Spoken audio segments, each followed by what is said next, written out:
Basketball Talk Pro. Before we get started with the freelance offense, I just want to mention to you I've started the work towards measuring basketball performance. I can't tell you how passionate I get about trying to teach you guys how to measure your performance, how to deal with statistics. Now there's another reason. One of them is probably the quickest way to get to the NBA right now, if you're not a former player, or college, is to know something about statistics. Everybody's really getting involved in it. Now I lived a very lonely life in this, because I did it for 30-some years when I was actually ridiculed for trying to do it. You know, when I worked with Nellie, he's laughed me off. Jerry Sloan is a dear friend of mine, and he put me off. So now to see it in its, that people are catching on to it is good for me, but I also understand that a lot of people don't know how to do it and do it correctly. That'll help their team. I really would like to see a good group that are really interested in making themselves better get involved in this course. I'll have more information for you and how you sign up. It's pretty easy. Just go to the website and go to the PayPal, and you can take pay all at once, or you can take a payment plan. Doesn't make any difference. Well, today we're in the how phase of running freelance offense. Last time we talked about it and what it was. Now we're going to talk about, we're going to have some of that too, because I've got some interesting things for you to see. But now we've got to get into how we're going to do it. And then next session will be primarily films. So in order to do this, I have to go to my little yellow sheet there, and we will start there, right at that yellow sheet. Well, I know you can't see the top of my head, but that's not important. What's more important is out here. I wrote these two numbers down because they are a real factor in what I do, and I think what you should do. This represents two phases of playing basketball. Whatever league you're in, the NBA, college, small college, high school, it doesn't make any difference. These numbers carry through everything. 70% of the time, all scoring done by your team is done in unstructured play. 30% of the time, it's gotten by structured play. Only 30% of the total. This is very important because we spend our time practicing what we don't do well. You know, there's a principle. It's called I can't remember, 80-20 rule. This is 70-30, same rule. It's basically saying a small proportion of what your work does most of the effect, and a lot of your work goes into what isn't effective. It's a good rule to know, because I think a lot of people get it mixed up. But anyway, this is the truth. We've done so many games of this college and NBA. I can't even tell you how many. It's in the hundreds that we have tracked this, and every time we track it again, it comes out like this. So we've got to figure out, how do we play in that to get that 70%? Well, you have to, this is where players are making up their own play, their own stuff. Understandable. But what it is very individual play. What we're trying to seek in this 70% is team play. In the end, team play will overcome individual play. And you may not think so if you're facing a guy like LeBron. You think that's it, but really, if you play well as a team, your chances are pretty good of beating him, and he gets beat like that. Now, what is in that 70%? Here is exactly where it all comes from. Fast break is an unstructured, not play, but fast break is unstructured basketball. And then we come down to transition. Transition is just my name for playing when the fast break hasn't materialized. This is breakdown when you run a play and it doesn't materialize. Generally, in the NBA, you can just just figure out the percentage for whatever type of school you're coaching at. In the NBA, usually you get the ball in this situation of breakdown with 12 seconds to go. 4 seconds to get the ball into the half court, 8 seconds to attempt to play, and then 12 seconds perfectly. It doesn't, it never happens like that. But that's the breakdown. No play there's a lot more of it in the NBA than and I took these numbers from an NBA game. There's a lot more of it in the NBA because of the length of the game, for one thing, and secondly, just the style of the players. When you play 82 games a year, 3 or 4 years or 5 years, there's certain things that you just gravitate to. And one of them is, if you get a little guy and a big guy, he goes in the block. And even though a play was called, generally the veteran players will go to that. And so we had a name for it. But here's the other place you get it a lot without knowing it. You take a shot, you get an offensive rebound, but you can't put it right back. You throw it out to a guard. They don't set up because generally there isn't a lot of time. And so they go into something. That is, we list that under no play. Because they really don't have anything set. Now we do. In our situation we just call monk. And it doesn't affect us at all. We're ready to have something right at that point. Anyway, this numbers came off of a file I picked off out of my desk, just grabbed one to see.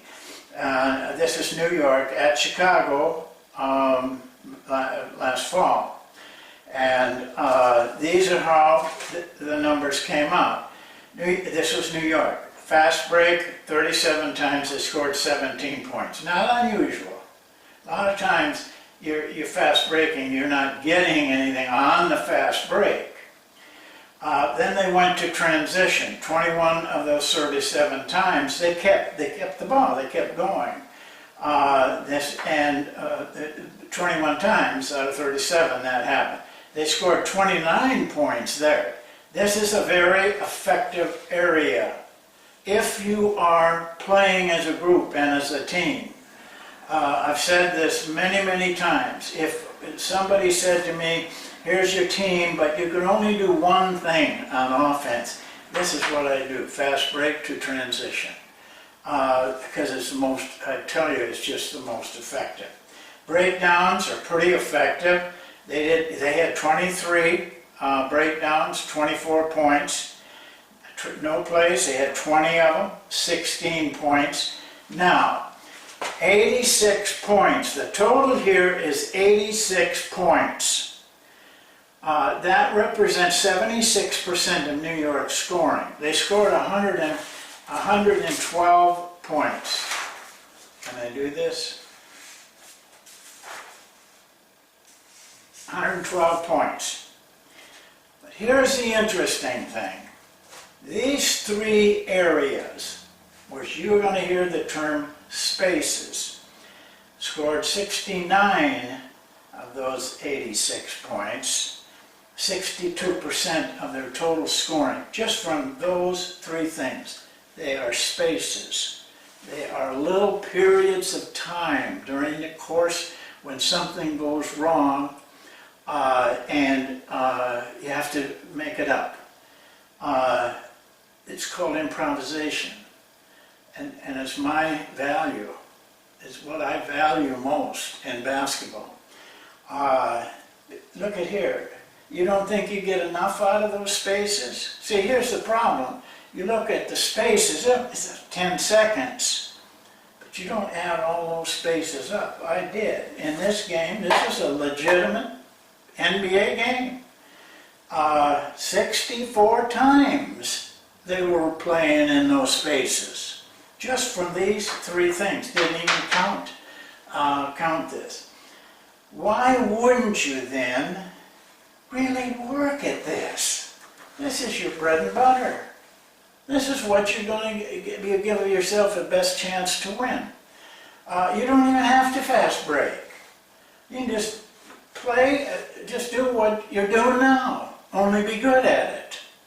And you can be good at it. And the other thing, fellas, there is no way to run the monk offense or a freelance offense any way but in team play. It's the only, I know you look at what they're doing, this isolating and all of that, but the only thing that really works and gets these kind of numbers is freelance. And because you have to run freelance as a team. You can, these other things I don't call real pure freelance. What the monk offense is pure freelance. And it builds team play, it builds individual play, and it builds coaches. So, we get now to the real what we have to do here. How do we run this freelance offense? First of all, I want to talk about the player skills. Your players need to know how to make cuts without the ball, without the screen, and cuts with the screen. There's really 3 or 4 cuts off of a screen. But they come in different ways. They can come on screen down, they can screen away, they can come hitting the post and splitting. But those are all screening situations. And you have to know how to cut off of them. The second place, the next area rather, is where will surprise you, but you'll be surprised how effective it is. The moves of the screener. The screeners generally just sit there and that's it. They take away a lot. For one thing, they don't have to worry about you on defense. But if you're moving off with that, the cutter moves, cuts, and then you move, you need 3 things. You need to know how to pop. You need to know how to post up. And you need to know how to roll. In the finals, Golden State got their most effective moves were off a simple roll. And a lot of times the rolls weren't screen at the ball. They were rolls when the screen was away. But they scored a perfect 2. You OER people, if you take this course, you'll know all about this. that's the highest you can get. They were fantastic. Not so fantastic. Cleveland was terrible on defense on it.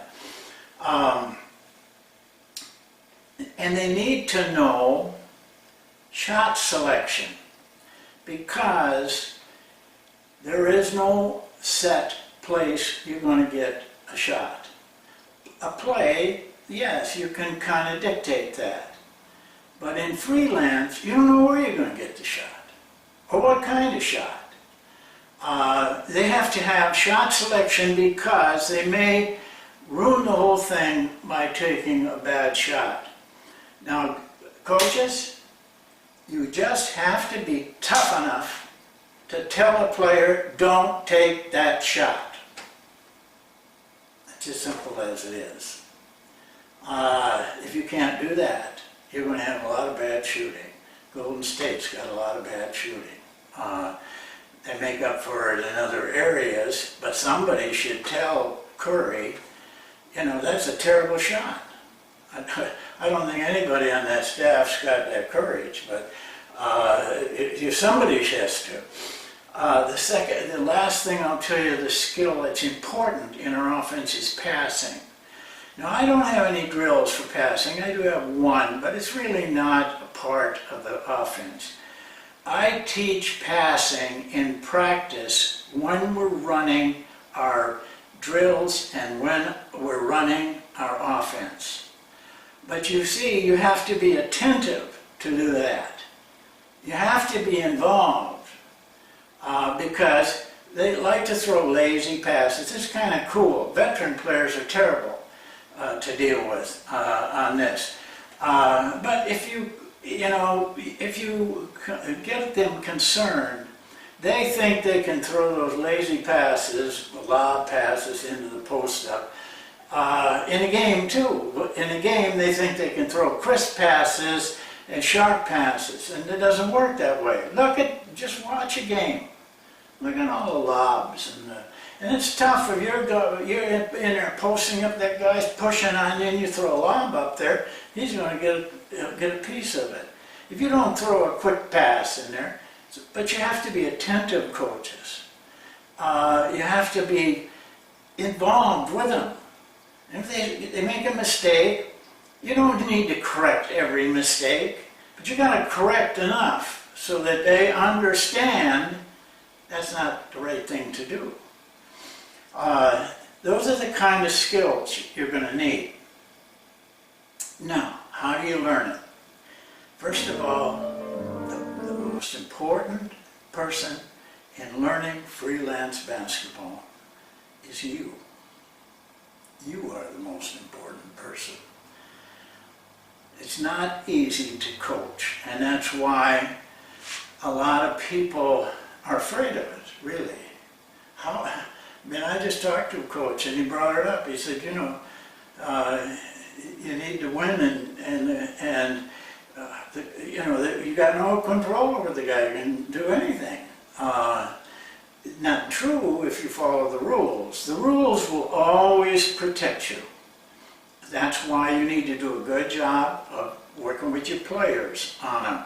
But it is scary, and really scary for an inexperienced or a coach that doesn't really know as much about the game as he should be, and doesn't have that inner confidence to project himself strongly to the players. Coaches, you need to have patience. You need to have a different set of thinking. This is different. You are turning a lot of your control over to the players, but don't ever forget, you are still in control. You have to get that control in a different way. The rules will help you. And as we go through this, I'll talk about some other things. This is not an easy thing to teach in a 15, 20-minute lesson. This is a kind of teaching, learning that you need is out on the floor. That's where you can really learn these things. And you got to be persistent enough to stay with it. Yeah, one of the problems you're going to have is it's ugly. I've never figured out, it's beautiful to me because I see deeper into the game than those people sitting up in those stands. But up there they think, geez, what are they doing? You know, because there is no play. You have to overcome that. The other thing you're going to run into mentally is you don't do the creating. You don't make it up. The players do. And I think a lot of coaches have problems with that. You know, geez, I'm Mr. Big here. And these players are making everything up, and I'm not doing if I'm not the star, there's something wrong here. You have to humble yourself and love your players enough. Love what you're doing enough that you're not so important. And then you'll get along fine if you can put yourself in the background and let them play. You can use this, let me tell you about the players part of it. I don't want to miss anything here. Confucius has a great saying 2,000 years ago that we should all, teachers, everybody, should listen to. Very short saying. Tell me, and I'll forget it. Show me, and I'll remember a little. Involve me, and I'll understand. It's the only way you can learn how to freelance. Yes, you can tell them. You're going to tell them with rules. Yes, you can show them with your demonstrations. The only way you're going to learn it is to play it over and over again. Now the coach makes corrections. Corrections that are correct, I hope. Involve your players. Get through the showing and the telling and get to playing. That's the best advice I can give you. Now the rules, as I've told you yesterday or the day before, whenever it was, I gave you the rules. I don't care who gets those rules, by the way. I know, I've watched enough coaches, the coach has to know what he's doing with those rules and know the rules real well. Most guys will just say, I remember that, and throw out something that isn't right. Study those rules. The players, though, it's better for the players to learn it rather than from a piece of paper. It's right out on the floor. What I'd suggest, and what I do personally myself, is I put down 2 or 3 rules when I start. So I'll line them up and get all that stuff out of the way. And then I'll say, now here's some things you can do. When you get the ball, look to shoot first. You know the rule. If you're away from the ball, you can screen, you can cut. Give them 2 or 3. Easy ones, pretty normal ones. Then just let them go. And pretty soon you'll see, if you know the rules really well, he has violated the 3-second passing rule. Then you stop him and you tell him, now we've got a rule about this. When you catch the ball, unless it's a cutter cutting to the basket, you can throw immediately, of course. But if that isn't there, instead of just whipping it out on the perimeter, give yourself a count of 3. 1, 2, 3. That allows cutters to get in there. Then you can pass it out to your buddy out there. The interior pass is immediately, but the perimeter pass is not going to do any good. Don't ever try to tell me that. I know, I've heard it all. The pass that we win with is in there, or to the right guy. So that's how you do it. Don't try to do them all in one day. Don't go down and practice and think you've got to there's a lot of rules. get them all in. But all of a sudden, a guy sets a screen at the ball. They all want to do that. And you say, no, stop them. Say, that's a rule. We have a rule. 2 rules that you can't do, ever. And this is one of them. We don't use screen and roll. That, you know, in the NBA, just about is enough for a revolt. But younger and college players and stuff accept it a little bit. But they think you got to do it because they see the NBA guys doing it all the time. You don't have to do it. I coached 30 years and didn't run a screen and roll. We were a good offensive team. You know, we beat a lot of really good people, won championships. You don't have to have it. It's a crutch.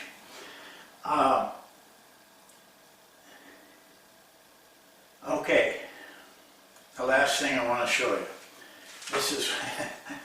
This is maybe the most dangerous things for coaches. I line them up. I'll tell you why I do this. I start the learning process in a set, because you can use this as a set, and I would recommend you do use it as a set. And I'll tell you when you will want to use it as a set. When you're in game 6, and every play you've run, everything you've done is right out there in the open. And I don't know if Cleveland looked at any films on Golden State, but most of the time, by the time you get to that, those coaches know you inside and out. And I remember a real championship game that in game 6, we had to win it. We were on the road. We ran this almost the whole game. You know why? They don't know that, because we don't know what we're going to do, you know?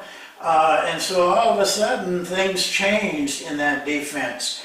I don't do that a lot, but every once in a while. But this is the setup. We start here, because it looks just like our cut offense. We want it to do that. And we start it the same way.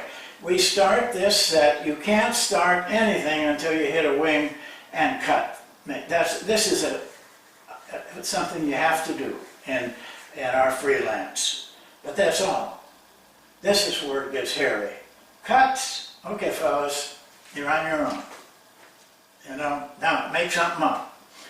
And I tell them, remember, there are no positions after this cut. No positions. You can go wherever you want to go. As long as you've got a purpose in where you're going. You can't just wander around or give me the ball. There's got to be a purpose in what you're doing. But that's how it starts. Here's my suggestion to you is get a white team. I shouldn't say it that way. A white uniform team. And your dark-colored team over here, lined up, and give one of the guards the ball. Then do this. Tell them, okay, go. If you got to make a correction, or you want to get a rule in, fine. Let them go. They'll end up finally taking a shot or something. They run off, dark team runs on, guard's got the ball, he's ready to go. And then, as you make corrections, these guys are hearing the same thing as these guys. And you don't have them down there on the other end because you think you get more done, but hearing one thing and these guys are hearing something else. It's a great learning setup. Dick Motta told me that. You go into Dick Motta's practice, I don't care who you were. I remember that big post guy he had, McGuire. You know, he was the star. He had to stand there just like the rest of them did with the ball. And it works because consistent, very consistent voice. I would recommend that you do that. How long to stay in practice on this the first day? I do it without defense the first day, but I will tell you this. The players will respond better when defense. They'll figure out cuts better because they can see something. You know, now and be prepared for this. A all those guys who really think they know everything there is to know will be lost at first. They don't know how to improvise. That's natural. Don't get shook about that. Maybe they'll give you a little hard time. Listen, you're not working for them. They're working for you. You know, don't worry about those things. And let them try it. Let them fail. It's okay. Next team, come on. Maybe you make another rule, make a suggestion in here. Now, the last thing I will tell you, and please do this religiously. Do not make up plays. Here's what happens. Guy cuts here, guy sets a screen here, and guy gets open. Gets a shot. Coach says, geez, that's neat. You know, he tells the center, do that, keep doing it, do that. Well, you're making a play. And that isn't freelance. You've taken freelance right out of the... And if you are attentive, you'll find many ways that you try to insert a play in there when it shouldn't be. Back off and just let them play. They will make up plays.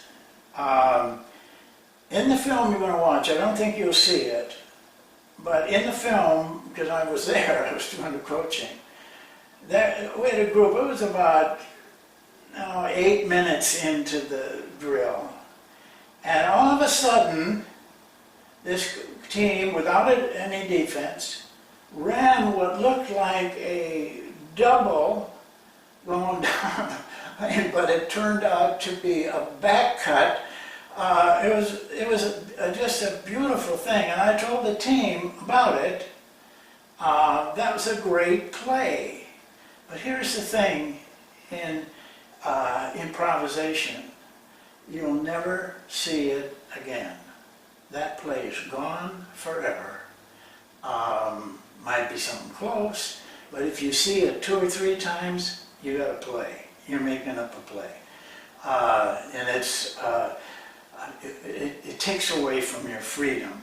Players will try to do the same thing. Oh boy, I got open on that one, so you tell 5, come over here, go set the screen. You know, they want the ball or whatever. So you guard against that. That's the last thing I've got to say. And next time we'll see it on film. And